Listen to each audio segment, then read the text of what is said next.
যদি মক্কায় গেলে আল্লাহ পাইতো, নবী পাইতো মদিনায়, তবে দেশে ফিরায় আইতো না। আর হজ করিতে যারা যায় ভাই, হজ করিতে যারা যায়, কেউ যায় টাকার গরমে, কেউ যায় দেশ ভ্রমণে, কেউ যায় টাকার গরমে, কেউ যায় দেশ ভ্রমণে।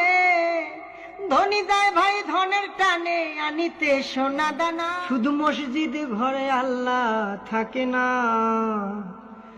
তুমি প্রতি বছর হজে গিয়া খরচ করো যেই টাকা, ওই টাকা গরিব রে দিলে গরিব আর থাকে কেবা, গরিব আর থাকে কেবা। তুমি প্রতি বছর হজে গিয়া খরচ করলা যে টাকা, ওই টাকা গরিব রে দিলে গরিব আর থাকে কেবা, গরিব আর থাকে কেবা। তোমার ধন থাকে পরে গরিব না খাইয়া